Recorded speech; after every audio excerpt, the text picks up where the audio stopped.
To all those above me that watch over me, to all of you, my fave parapeeps on this side of the veil, welcome. This is Sean Whittington's Paranormal Ministry Live 2.0. I'm your host, Father Sean. I'm an ordained priest with the United States Old Catholic Church, and I'm coming to you live from my haunted house, my very haunted house where I live. I'm back from my retreat, and I'll be doing a show pretty soon here all about that, and I'll fill you guys all in. But it was an amazing experience, and I'm glad to be back, though. I also hope all of you survived St. Patrick's Day. That's always a huge day for me. So, what else do I want to say? If there's anything you want to know about my wife and I and our ministry work, go to our website, www.ghost-b-gone.biz. If you go there to visit, keep in mind my wife and I don't charge for our ministry work, helping people with their paranormal issues. So, having said that, if you go there and you notice the donate button and you're able to do so, click on it and send my ministry in a small donation. I promise you it'll be appreciated from the bottom of our hearts, and trust me, we'll put it to good use. Everything's there. My books, if you get them off the website, they come autographed and closed in a house blessing kit, and proceeds from book sales go to support stjude.org, St. Jude's Children's Research Hospital, Nevada, and the ASPCA. You can also get the books a little less expensive at Amazon. And my course is there, Introduction to Spiritual Warfare, if you want to enroll in that. And there's also a place there where you can make an appointment to speak with me about your spiritual issues, not paranormal, but spiritual. Okay, that's my song and dance. We got a great show today, but you all already knew that. That's why you tuned in. My guest is in the green room. We're going to bring her out as soon as I can. But what else is special about Fridays here is I've got a co host on Fridays. So without further ado, please welcome to the show my friend, owner of Stellium Books, my publisher, Annette Munich. What are you doing? Did you mute your mic? I did mute my mic. There you go. And I just said that to Zach. I said if I'm not talking for a while, I mute it so nobody can hear me breathing, and then I try and hold it so I remember. But I want to say congratulations. And we've been friends for a while, and I know that you studied so hard for so long, and finally your day came and you got to be ordained, and that's just absolutely fabulous. And I forgot to mail it, but I bought you this really nice card. Oh, cool. Congratulations. I will be looking forward to, and don't forget to enclose money. Of course, it's got a waterfall on the front. It's really nice.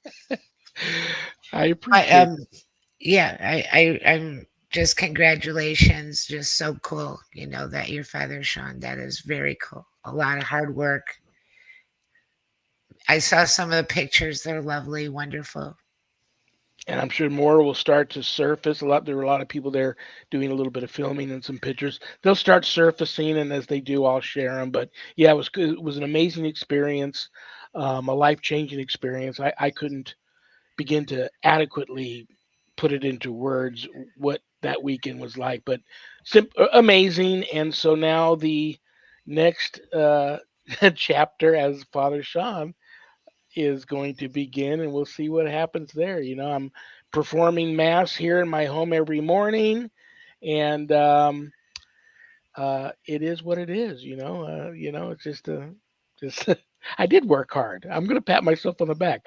You I worked very There were hard. times where I didn't think it was going to happen, and then when it happened, it almost feels like it's going to happen too soon. It seems so far away in the beginning, but then when you're finally there, it seems like, oh no, am I ready? But you know, God has a plan, and you just go with it, and it is what it is. So thank you for all your kind wishes. You called me a couple of times while I was down there, and that was very nice of you. So thank you very much. Tell you what we'll do right now. Let's check the prayer urn. This thing was overflowing when I got back, so it'll be easy for me to get one right off the top here. Julie D from Washington.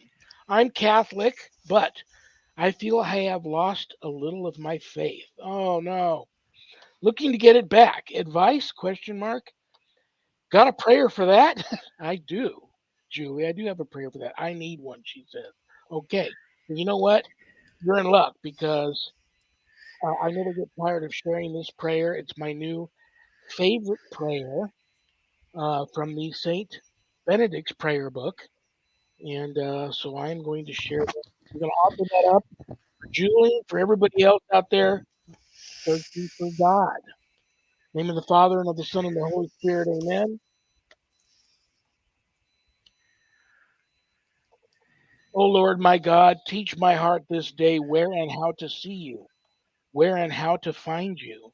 You have made me and remade me, and you have bestowed on me all the good things I possess. And still I do not know you. I have not yet done for which I was made. Teach me to seek you, for I cannot seek you unless you teach me, or find you unless you show yourself to me. Let me seek you in my desire. Let me desire you in my seeking. Let me find you by loving you. Let me love you when I find you. Julie, please keep me posted on your journey back home, okay? And anything I can do to help you, I will. And now let's check the mailbag real quick. That I've been in once I've gotten back. Oh, there's one. Okay. Andy C. from Canada. Canada. I'm a paranormal investigator and help a lot of people with ghosts in their homes. Do spirits always have to be crossed over? In my humble opinion, I'm just going to throw it out there. I believe so, yes. They're not of this age or of this dimension anymore. And I believe the longer they hang around, the more malevolent acting they kind of start to become. And it's also, people don't realize this. Spirits don't mean to do it sometimes. Sometimes they do mean to do it. Many times spirits don't realize that just kind of being around people, it zaps their energy.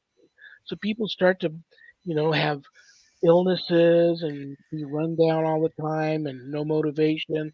It can really zap them. They're like energy vampires. And sometimes I don't think the spirits even realize it. So, you know what? I may even save that question for our esteemed guest today. That I don't know if that's in her wheelhouse, but do you have an opinion on that? I think some spirits, if they, well, I've said to people that if, you can make out kind of a workable relationship where they understand that not to scare you and not to this or that, but ultimately they should move on. That's the correct thing that should happen, and not to be earthbound. And but Absolutely. I sometimes things just are around us and they really don't mean us any harm, but like you said, it can sap your energy.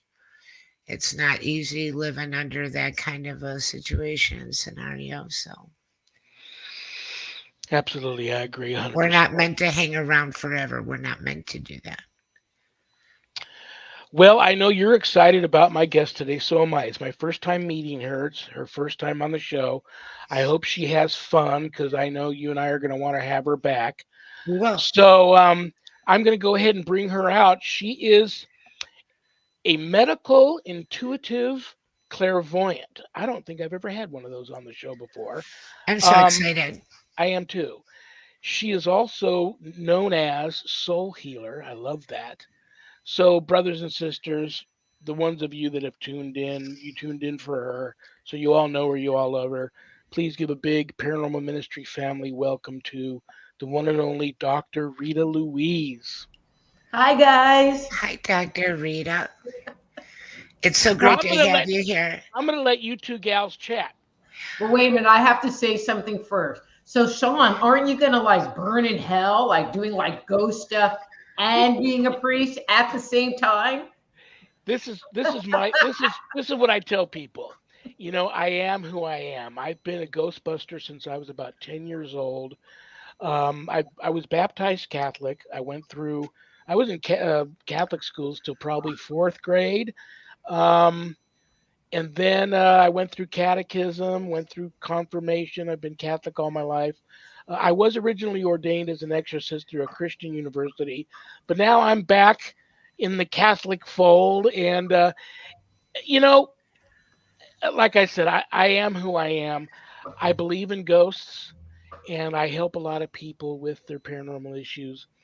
But it's a fine line. You have to be careful not to fall into that conjuring type of thing, or and as long as you know what you're about and everything is of love and light and faith based, which everything I do in that field is pretty much faith based.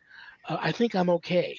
I think God would tell me if I was doing something I shouldn't be doing. But I like I said, I really I can't explain the feeling I get from helping people. I don't just go out to ghost hunt. There was a time when I did, but um, having said all that, I don't think I planned on asking you this, and I'm going to jump in front of Annette real quick here. Where are you on all that? I know you wrote a great book, I hear, about ghosts and the paranormal and all that sort of stuff. Where does the soul healer? Where does her opinions fall on all of the disembodied human spirits and the demons and all that? Where do you fall on all that? So pretty much in the same place. I mean, I've done paranormal investigation. I've gone in as the group psychic. I graduated from the Berkeley Psychic Institute. That's one of my credentials. And they had a house healing team that we would go to a person's house. There would be a group of us because they were having issues. This is like long before ghost hunting. And so we would find all kinds of weird stuff, vortexes and this and that, but we're not looking for ghosts. Like sometimes the house was built on, like this one house was built on a former like waste disposal site. Wow. And the energy in the house, and one of their experiences was everything seemed ungrounded. And it's because it wasn't natural soil, it was this landfill stuff. And so, and everybody has like what they see, and because it's a whole group of psychics going into this house. So this one guy really liked looking at the property and for anomalies in the property. I was more of a vortex kind of gal, but it would just be really interesting. And then we would offer healing to the property. And so many years later, I was contacted by a paranormal group to go work with them. But I already had this experience of going in houses, looking for anomalies, doing clearings, and it was fun and I liked it. And so it was more about me giving service back versus like me going, oh, let's go to this place because it's haunted. It's like, no, that's okay. The ghost can stay there and I'll just stay here. Very, very cool. Very, very cool. And that would be an interesting, even for me to tag along with a team of nothing but psychics into a allegedly haunted location to try and help the people that own that location with their paranormal issues. That would be quite interesting. But I'm going to go ahead and let Annette chat with you for a little bit because I know she's got some great questions for you. Okay.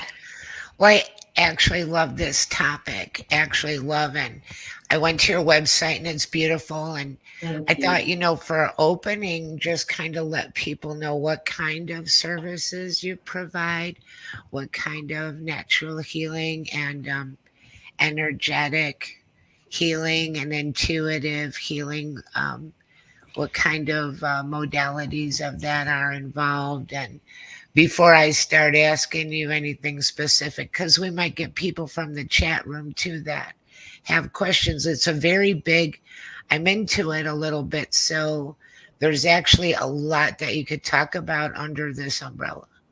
Okay. So I joke around and say my day job is working as a medical intuitive. So a medical intuitive is someone who has psychic abilities that talks to you about your health. But I'm a naturopathic physician with a PhD in natural health counseling. And so I combine the two together in helping people. And I firmly believe that, excuse me, if you're manifesting some kind of a physical issue, that there's an emotion or limiting belief tied to it. And so it's, so I don't just sit there and say, here, take these supplements and, call me in the morning. I help them to unwind what's going on inside of them so that they can actually heal from the inside out. But when you do intuitive work, it's intuitive work. And I'll talk about just about anything except dead people. I'll go to your house. I'll look at your ghosts. I'll kind of interact with them. I'm not particularly auditory, so they don't talk to me, thank God. And, but I'm not a medium. I don't claim to be a medium. If you ask me about your dead mom, I'm going to say, sorry, I don't do that. So after that, I have worked with people with some of the, I say that my house is the land of weird, because I've worked with people that have alien implants and weird stuff. And I don't really have an issue going wherever I need to go, wherever spirit leads me. That's where I go, even if it's weird. Well, I love it. I mean, especially if it's weird, because we did have someone on the show that did have an alien implant, and there has to be open-minded people with broad spectrum education and abilities that can help people that are also a little outside the normal box. Mm-hmm. And I think, like you, that a lot of illnesses have an emotional core. And, I love that about holistic, because you're treating the whole person, Mm-hmm. and not just, if your foot hurts, you're okay, go home. I mean, take a pill or whatever, and, everything is not quite just alleviate the symptom, and that means wellness. Well, and my observation, because I'm not going to say it's my experience, because I'm a pretty healthy person, but my observation is that people go to the doctor and they get blood work done, or even and I hate saying this, a holistic practitioner, and they just kind of play this guessing game based on symptoms. Right. But their symptoms might be they're having upset stomach, but the reality is that they have something going on in their liver. And that's the main issue. But where they're noticing the symptoms, which is just kind of sitting on top, is in their stomach. And so working on an intuitive level, you can, in my opinion, do a deeper level assessment and kind of rule things out. And, I have the ability to say, okay, so if we add this in, or add this medication in, or try this herb, what percent benefit is it going to be for you? Because people are taking all this stuff, and I'm like, okay, you're taking it and it's great, but you're only getting a 20% benefit out of it. So, do you want to keep taking it, or maybe we need to change it to something else? So you get a whole different kind of perspective versus, well, in this book it said blah blah blah, so that's what we're going to do. Right. Correct me if I'm wrong. I would think that the people that come to you, there's no gray area. They're either don't believe in doctors and modern medicine, and they're confident that you're going to be able to help them, or they've gone to the doctors and they weren't able to get help, and they're disillusioned with that. So now they're going to try someone with your types of gifts.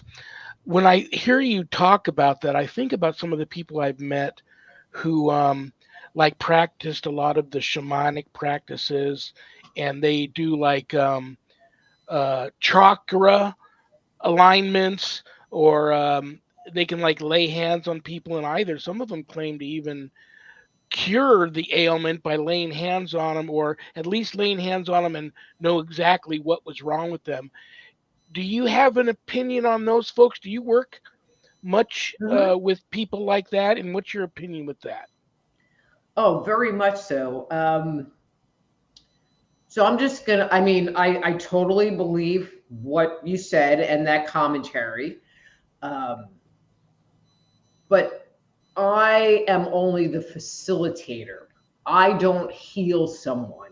All I do is create the scenario so that they have the opportunity to let go of the emotion or release whatever is causing it in the first place. So when I hear people say, well, I healed them, it's kind of like I kind of run because they didn't heal them. I am only the conduit for the energy and the information to come through me.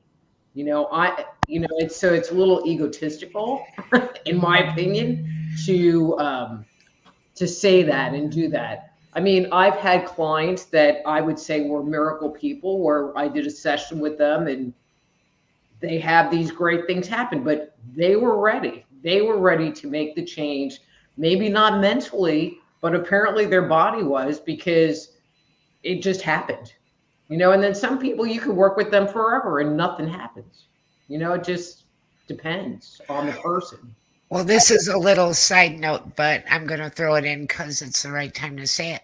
My uncle had really bad kidney disease. He had stage 4 kidney disease.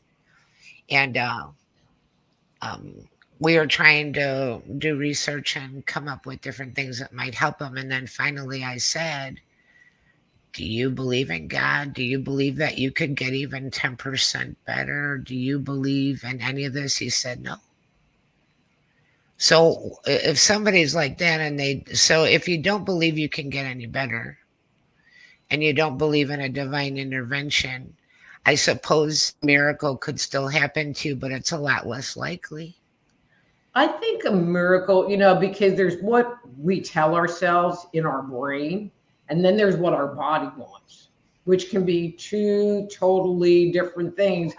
In reverse, I have clients that say, oh no, I'm open to whatever you have to say or do. And nah, their body is not, and so, I mean, we're all different people. We're all individuals. And so some people will respond, and they will use it, and again, it's not a conscious choice, especially when you're doing energy medicine. It really is not a conscious choice on the person's part. And so mentally they might be like, yeah, let's do it.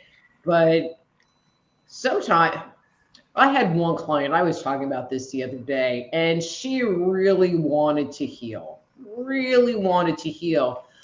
but her body was. So I'm a very visual person and I work with a lot of tools, and so I've had clients where there's this energy stuck in their body somewhere, and I bring the backhoe in and start hauling it out. I mean, literally in my brain. With her, so we have what's called a grounding cord, which is a line of energy that goes from the base of the spine to the center of the planet. And it's kind of like the grounding from your electrical wire, and it gives us the opportunity to just discharge. So I would just open up her grounding, like just a little teeny bit. And that was all I could do for her.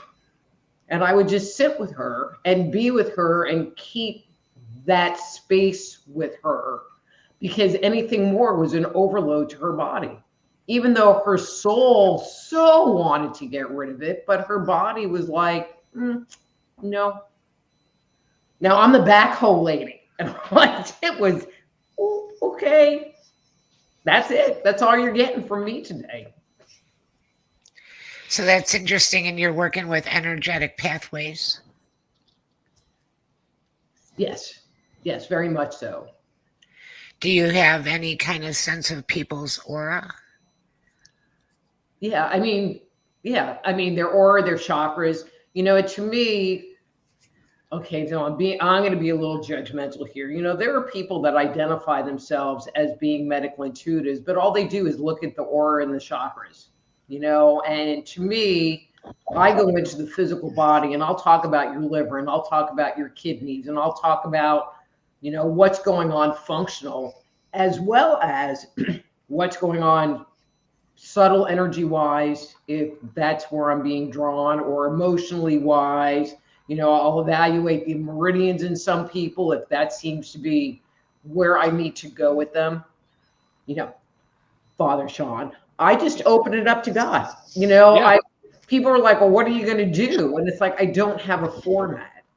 I just open the session up and I am led through it. And I allow them to say, these are the things, these are my points, these are the things I want to cover, and these are my concerns, and this is where my owies are, and I use that to kind of direct it. But between one issue and the next issue, it's kind of, I never know. But that's the best way too, because, and that's completely the opposite of Western medicine. That's going to go to a checklist, XYZ, and then recommend this thing first. And if that doesn't work, then we're going to go to this thing, because you're completely fresh. You're not the healer. Spirit is coming through you, and you're guided to see what you find and hear what they say. And Hmm. each person is different. It's not a cookie factory. Exactly. And I think it's important when you do this kind of work that, and I'm going to say this, and I hope it makes sense, that you have the ability to take your ego and yourself and move it to the side and allow whatever wants to come through to come through. I mean, sometimes I talk to people about things that on a personal level I find distasteful and would never do myself, more in their personal life kind of thing. Um, but that's what they need information on. And I'm not going to sit there and put my judgment in it. I'm just going to give them the answers they're looking for to the best of my ability to put myself to the side. And I'm actually pretty good at that. And I've talked about, again, weird things. But I think it also makes you, when you're able to do that, a clearer conduit for the energy and information to come through. One of the things that I've been doing a lot for the last few years is like sound frequency healing. Hmm. Do you feel like you get good results from that? And also, we had a lady on the show that was doing light healing, different colors. So I don't do sound frequency healing as part of my practice. I've experienced it, and I actually, um, my dog had died, and this lady that I knew did like tuning forks Yep. healing. And so I went and had a session with her, and I was just like in the groove. I mean, as she said, your body vibrated because I was just gone. It was so freaking powerful. Um, and not that I do light therapy, because all of my people are over the phone, or virtual, so light therapy doesn't work. Um, I've experienced that. I think it's very powerful. When I will recommend like color therapy, like here you need to go get like a piece of carnelian because you need to bring in that orange vibration into your space, kind of thing. I have never been. You mentioned, I think you and I are a little psychically connected right now, anyhow, because I was just about to talk to you about the animals, and I don't want to forget them either, because I've been working in the animal care industry most of my adult life, but I can never remember not having an animal. And I just recently um, sent my last mastiff to heaven, and I've made a conscious decision that I'm going to take a break for a while because it's just emotionally, it's just too much Mhm. for me. And I just want to take a break from the hurt for a while. Yeah. So you had mentioned that you had a dog, your dog had died. Do you, um, are you able to also help animals? And second part of the question is, honest to gosh, I get so many people reaching out to me for not for spiritual help, for help with their grieving process, not even over loved ones or friends, but their animals. Um, that must be a big part of your practice also. It is. And the animal part is interesting because I think there are there are people that sit there and are like, it's just a dog. And it's like, screw you. It's not, it's my baby. It's my baby. What do you mean? Um, and so I can understand where on some level it can be more hurtful to lose a pet, you know, I than a think spouse who's a jerk, you know. you know, like I lost my dog last year in July suddenly, and he was not the first dog I lost. I'm a dog person, but what people don't understand is that, and it's not that you don't love people. It doesn't mean that, but my dog and I did everything together all day long from the moment we got up. Okay, we had a ritual, we had a routine. Okay, I let you out, then I get coffee, then I feed you, then we go check this and we go do that. And he's all during the day with me, and then most of the time, but not all the time, sleep in my room at night. And he is not the first dog I had that was like that, that had a routine with me all day long. Even though there were other people in the house and they loved the other people, we always knew where I am. And, so that's a big part of your life. Hmm. We even had a dog that the dog would get in the minivan every day when we took the kids to school, and come and tell us when the baby's crying, even though yes, we can hear that the baby is crying, but thank you very much. And That's have to spell around them because they're so in tune and know language so well. We had to spell cookies because you couldn't say cookies in the house. Yeah. Just go See, absolutely my dog crazy. knew dinner, but Okay. I would spell it. Yeah. And so she knew that. And all I would have to do is like, it's time for DI. And she'd be like, Right. dinners, DI and ERS. Right. And she'd You're be like, saying dinner, aren't you? Right. Right. Right. But it's that constant companionship, and your dog is part of your day. And mm-hmm, it's not just, you have a dog and you pet it every now and then and give it some food. No, this dog, and, sleep with you in the same room, and usually take their half of the bed out of the middle and all that kind of stuff. So it's the constant companionship. And on a certain level, you really feel like that dog gets you. If nobody else in the whole planet gets you, that dog gets you, mm-hmm, and accepts you the way you are. mm-hmm. I like my fur babies. Yeah. Yeah, absolutely. What's your approach to these people, these broken people that come to you and they pretty much feel like, you know, all hope is lost because I've just lost my fur baby, and yeah, what's your approach to that? So when people are in and I have to think of the correct word, acute state, they're in the midst of that. Many times I'll offer energy work because that will help calm their system down. I've done a lot of work with people for both themselves. Well, they have an aging parent, and they're having a really hard time because the mom or the dad are in the process of transitioning and they're not dealing with it really well. Um, to help them through that process, to just support them. Because when we're holding on to grief or negative emotions or whatever, those lower vibrating feelings, they just kick our butt. And so when people get energy work done, it helps us to let those go and raise our vibration so that we can think clear and we can be more present and maybe find happiness or joy. And depending on what's going on, sometimes I'll help them to reframe what's going on in the situation. And you don't need to say I'm sorry, but I'm just going to share this story. So I lost my husband, and people were just all really sad. But to me, it was like it was his time, and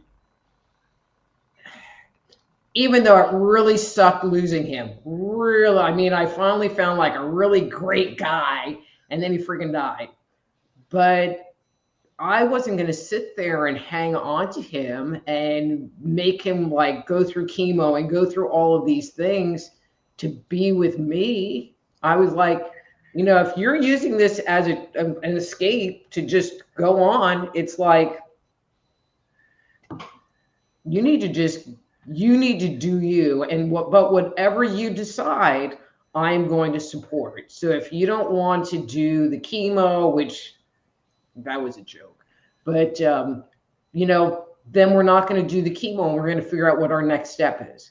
If you want to do the chemo, I will be there holding your hand every single minute of every single day. And that whole situation ended, and I have zero regret other than he freaking died. Yeah. But I don't have any regrets because I know that I did everything that I could to support him and support his transition. You and I have a lot in common, and here I am still just about. I get these thoughts. There's a weird thing going on here because I get these thoughts, and all of a sudden you start talking about that. And I was going to share a story about my wife, who's a three-time cancer survivor, and it's divine intervention that she's still here. But one of her cancers was squamous cell carcinoma of the tongue. So at one point, her tongue was one solid, I want to say, ping pong ball size tumor. She There was like 4 months where she couldn't even swallow water. She couldn't talk for like 8 months, had to learn how to talk again, but she had a feeding tube in for over a year. But at the height of that, when she was at like the worst of figuring out what we're going to do about the tongue cancer, we had two mastiffs at the time, which were her babies. And this is going to be full circle. If we're going to get the animals in here again, the oncologist we were seeing at the time, and we changed doctors, flat out told my wife, "You and your husband are going to have to fly from Vegas to go spend, a few weeks in LA at UCLA, and you're going to have to remove your tongue, and you're going to die." So the first thing my wife writes down on this sticky note, and I used to come home from work every day, and the whole front of the fridge would be nothing but sticky notes because that's all she could do. Um, so now sticky notes are banned from the house, but she wrote on a sticky note there in the doctor's office. Uh, what about my dogs? They weren't sociable. We couldn't board them. We didn't have the money to board them. But I mean, if we took them to a boarding kennel somewhere, they would have definitely thought we had forgotten them and we just gave them away, and they Hmm. probably would have just, who knows. Right. But he said, I kid you not, he said to her, "Well, you're going to have to just give them away and hope for the best, or dump them off at the pound, or let them just run out your front door and survive, or you're going to have to go to the vet and have them put down." Mm. Well, her next note she said was, "I'm just going to die. Just let me die." So here you go, full circle, and you get the animals back in there again. The importance of, animals, they get a hold on you, but it's been years. She's survived all of that, um, and but that's what sometimes you got to do. What you got to do, and it's their decision. Um, so yeah, I'm sorry to hear it. You told me not to say that, but I'm sorry to hear about your husband, and I'm only saying that because like I said, Sharon wasn't supposed to survive her three cancers, but divine intervention, she's still here. Um, but it's life, and we just have to. It's just it's part of life. People come to me all the time. Why is this happening to me? Why is God allowing this to happen to me? God never said or life was going to be easy. And sometimes you get a gut punch, and you just, it is what it is. You deal with you play the hand that you're dealt, and you make the best of it.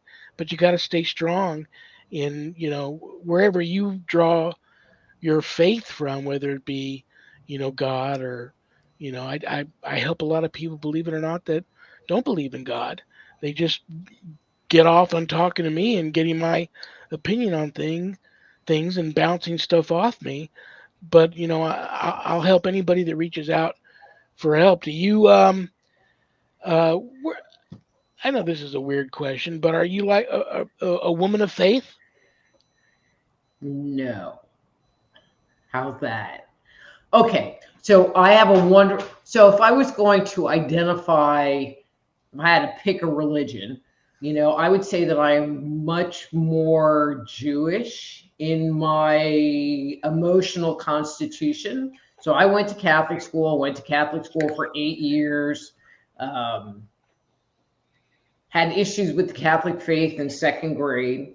Um, Here, you'll appreciate this story, so I'll share this story. So, my mom was Catholic, my dad was Jewish, There you go. and but we went to Catholic school.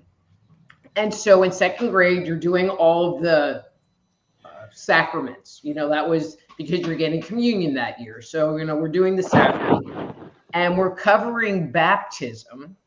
And basically, the line was, if you're not baptized, you're going to go to limbo. Period. Limbo. And I kind of had a little bit of a meltdown in second grade because that meant I would never see my dad, who I loved to death. I mean, he and I got along really good. I would never see my grandmother, who, you know what I mean? It was like, you're just saying that, like, this whole part of the family, you're never going to see again. And I didn't have a good relationship with my mom. And it meant that I would have to spend eternity with my mom, which was a horrendous thought in second grade. And it really pissed me off. I mean, that I didn't have a choice in this whole baptism thing, and you couldn't give it back. Can you give a baptism back? I don't think so. So now I'm stuck with my mom. So I had this like little internal personal schism with the whole thing. But I have a wonderful relationship with God. What else is there? You know what I mean? Well, I'll be honest with you. I stalked you a little bit for the last couple of weeks before the show. I haven't found anybody that doesn't love you to death who's had any dealings with you. Um, and you have a great show, the one where you give readings. You get your inspiration and your gifts from somewhere, and I'm just gonna, what From I'm God. gonna say. Yeah, I I'm gonna mean, say they're gifts from God's. I'm going to ask you to tell everybody that's watching now, if they're meeting you for the first time here on my show, um, if they're readers, and I put your feet to the fire and you had to recommend one of your books to introduce yourself to a reader, or if you had to recommend one of your shows to a person that loves to sit down and watch these types of shows to meet you for the first time and see what you do, which would you recommend? my books are kind of all over the place. So I'm going to make a couple of different recommendations, Sure. because this is kind of a para show. So one of my books is called Dark Angels, An Insider's Guide to Ghost Spirits and Paranormal. And that book has a lot of stories in it, so it'll talk about vortexes and what vortexes are. And then it will share an experience where I went to somewhere and there was a vortex, and so, and I joke around. It's like, I've lived in haunted houses, I do ghost hunting, but don't have that door in the other room slam with the lights off, because it just scares the crap out of me. Yeah. So, Yeah. because you can see ghosts just as well with the lights on, and so this whole thing is kind of told from that, like, okay, but the lights were on and it's all good. So there's that one. And then there's my new book, which people are freaking loving, which is like, so this is my new book. It's called, let's see if I can get it in the camera. Dang, it was me all along. And it is about really tuning into your inner world and paying attention to what's going on inside so that you can change it from living a life where you're feeling negative to living a life where you're happy. And actually, this is a very appropriate place to share this part, because one of the things that I found in this research, okay, so this research was for me, and then it became a book. Okay, so I'll just preface it that way. Was that the only way that you can really be happy on a regular daily basis is to make a connection with God, to make a connection with the divine, connect with source, whatever word you want to put there. Um, it's the only way, what, and anyway, um, so it's interesting. So I have a number of reviews on or Amazon for this book. And one of the lines that seems to keep repeating in all of the reviews, it's like, oh, it's like you're sitting there having a conversation with her. Or, oh, it's like talking to your next door neighbor. Or it's like talking to a close friend about these topics. And so it's a very conversational book. I just kind of like lay it out there, and it really is in my voice. And so if you want to get to know me, that would be the one that I would read. Very, very cool. Very, very cool. What about your shows? So on Thursday night, I do a live stream. It's called Thursday Night Live with Dr. RITA LOUISE. And so basically the show is I will introduce a topic and talk about it for about 15 minutes. And then I open up the chat and people can ask questions. They can get readings. I mean, it's a free for all, except no dead people. Because if you ask about dead people, I'll just click on your thing and go, dead people, no dead people, and then move on. And maybe laugh at them a while. Well, you've got really cool websites too. I mean, I love soulhealer.com. You've got Applied Energetics Institute.com. Mm-hmm. I kept clicking on medical-intuitives.com and I couldn't get anywhere with it. I don't know if it was my computer or if you did away with that page. No, it's supposed to still be there. Check after the show, check that out. I was trying to find that one and I couldn't find that one. But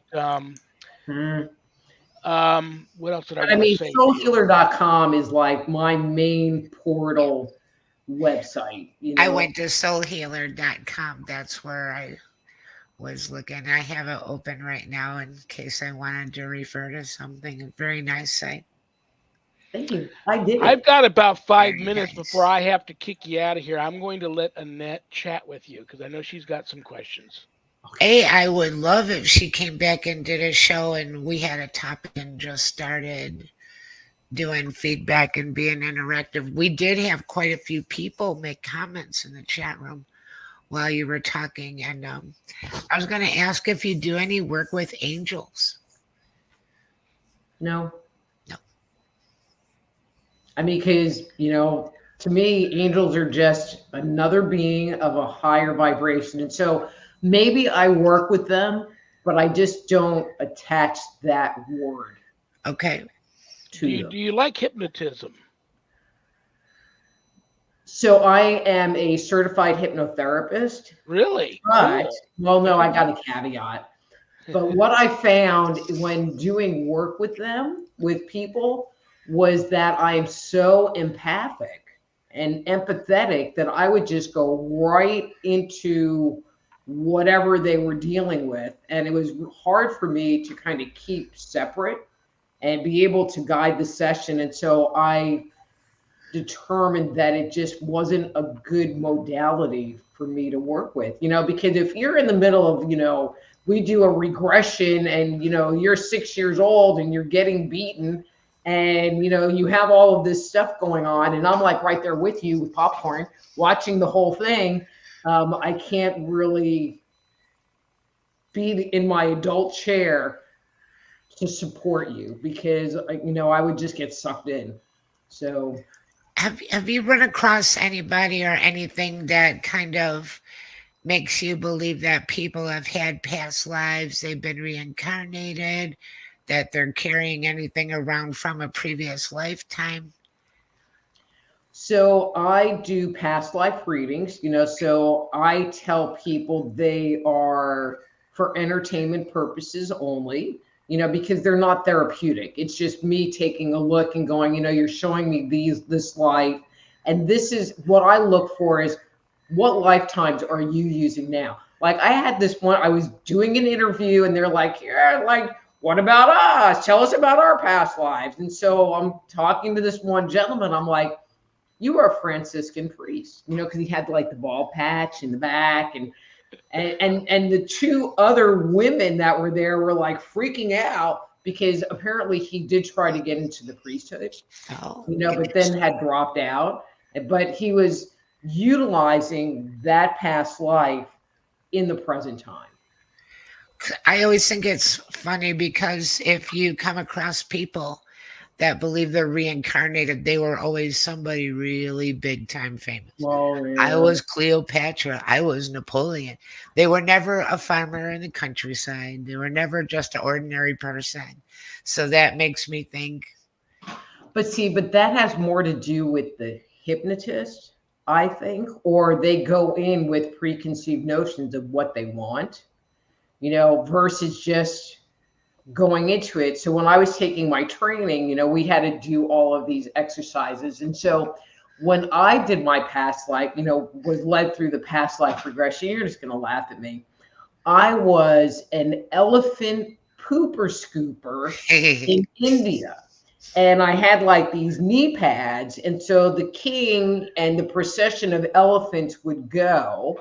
And I would be on my knees with like a wicker basket collecting the poop behind them. That kind of sounds like a producer of Sean's show. And I was like, okay, well, I guess I wasn't anything good, but at least that was one past life, people, I think people have multiple past lives, and it's weird, because I see this, and it's very real to me what I see in their energy space. But then on a mental level, there's part of me that's like, doesn't believe it, so I have like a little personal conundrum conflict with the whole thing. But seeing people's past lives, and I've had clients where, and not very many, it used to be back in the day, and I'm sure you guys will appreciate this, that everything was a past life issue. It's like, oh, well, I broke my fingernail because in a past life, blah, blah, blah. Yeah. And, but it's changed. Now it's, I have an entity issue and I broke my nail because there's an entity causing this. I have a bad life because I have an entity attachment. And I'm like, oh my God, you guys are killing me here. Like, no, you just have a crappy life. It's earlier, Ned had mentioned we had somebody on that thinking of weird. I keep thinking that you said you were in the house of weird, but we did have someone that had an implant, and then I'm thinking of an interview I had with a guy that we were talking about faith, who's an abductee, and he said that the first thing the aliens asked him when they abducted him was, "Have you seen God?" So in the couple of minutes I have left, before we got to kick you out of here, you're in the house of weird. Lay on us a weird experience of yours.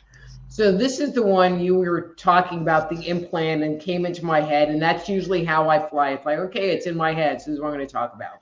And it kind of fits this. So, I've done spirit release work with people. Thus, I have people, oh, I have an entity attachment. And I just like roll my eyes. It's like, yeah, maybe, maybe not.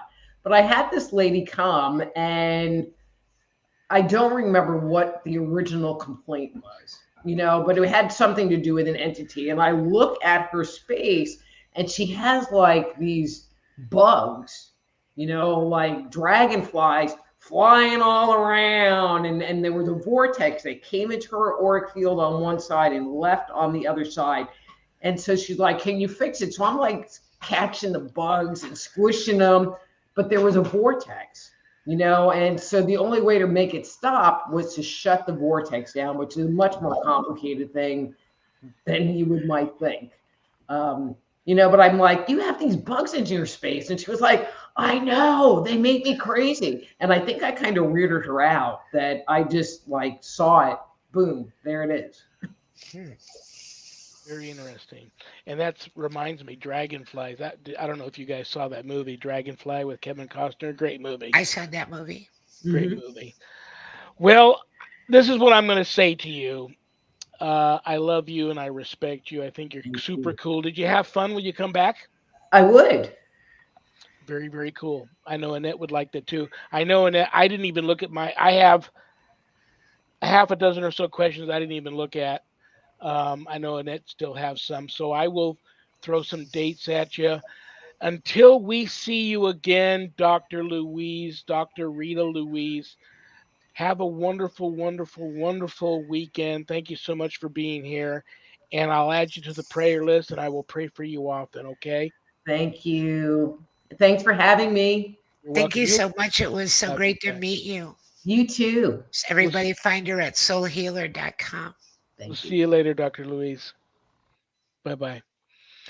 Well, Annette, before I kick you out of here, She is so anything you fabulous. wanted? She's I love so her. Yeah. authentic, easy to talk to, very I really liked, her approach on everything. I love that. What would you like to tell people about anything going on in your life right now before I kick you out of here? I've got a new book coming up and I'm really excited about it. And it's called Called into Darkness. Hmm. And that is Chris DeFlorio. And he's a retired New York City police officer, and his wife works with him. And she's a retired New York City um, paramedic. Oh, And cool. they encountered some pretty scary situations, and it I changed their think we life. have him coming on as a guest in a month He or two. will be coming on in mid-May. I think it's Very, May very 11th. cool. Yeah, very cool. So we're working at a good rate, and that should come out in early April. All righty. I'm looking forward to that. That sounds great. Yeah, really, All really righty. interesting. Well, I'm glad I'm back. Glad to see you again and You spend this time. too. When am I going to see you again? I'm here this coming Monday, but I will see you again We're Friday off the for the 12th. right. We're off for Good Friday. Correct. And then the following Friday, April 5th, Zach is out of town. So you and I will be back Friday, April 12th. We got Brian Laverty coming back on again. We Oh, got I more. love him. So I will see you then. Okay, sounds perfect. Father All right, Sean, Annette. I love you. congratulations again. Love you. Bye. Okay, I'll see you later. Bye bye. All right, guys. And I will be back here this Monday. Um, for those of you that have never had a free live on air psychic reading, this Monday night, March 25th is the night. Last Monday of the month. You know what that is. It is Happy Medium Monday with the one and only Happy Medium live from Cape Cod. Susan Ahern will be here this Monday. So, like I said, if you've ever wanted a free live on air psychic reading, be here Monday night. So, what else do I want to tell you guys? I want to thank everybody that helped support me to get me to my retreat on St. Patrick's Day weekend. You know who you are. God bless you all for that. You're all on the prayer list, and I pray for you all often. So thank you very much for that. If you're interested in wanting to know something about the church I belong to, go to the website usocc.org or bishopjameslong.com. If you're looking to join a church community where there's no judgment, we welcome everyone. There's the United States Old Catholic Church Clergy and Parishioners Facebook page. You can go there and join that group. And you'll find on the website we have a link there for night prayer, which is every weeknight, and a link for Bible study, which is two days a week. So hope to see you there. Check out Zach's website, communitypayitforward.us. Just go there, be pleasantly surprised. Thank you to Zach and Adrian Clayton for co producing my show. I couldn't do it without them.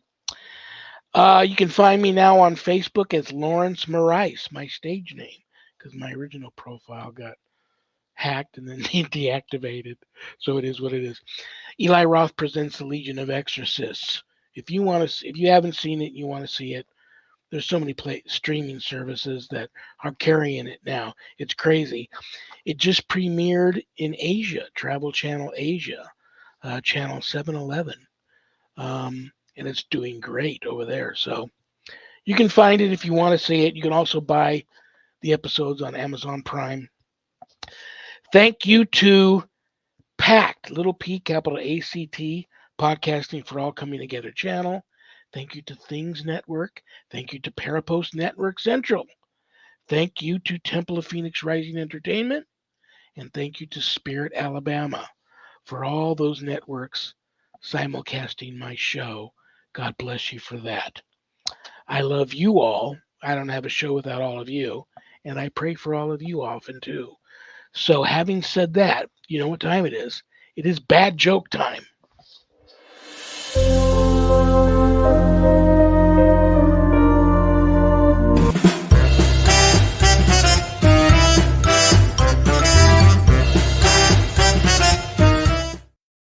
I'm going to pull a bad joke that one of you sent in out of this haunted carnival barker hat. And it's my poor attempt to put a smile on everybody's face before I say, have a great weekend.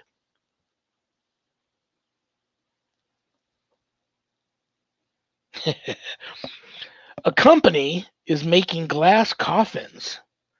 Whether they're successful remains to be seen.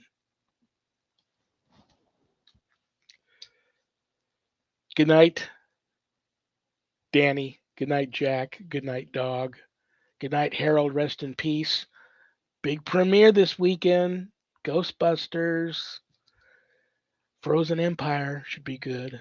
Good night, Ernie. Good night, Bill. Good night, Dan. I love you all, and God bless you all in the name of the Father, and the Son, and the Holy Spirit. Amen. Peace.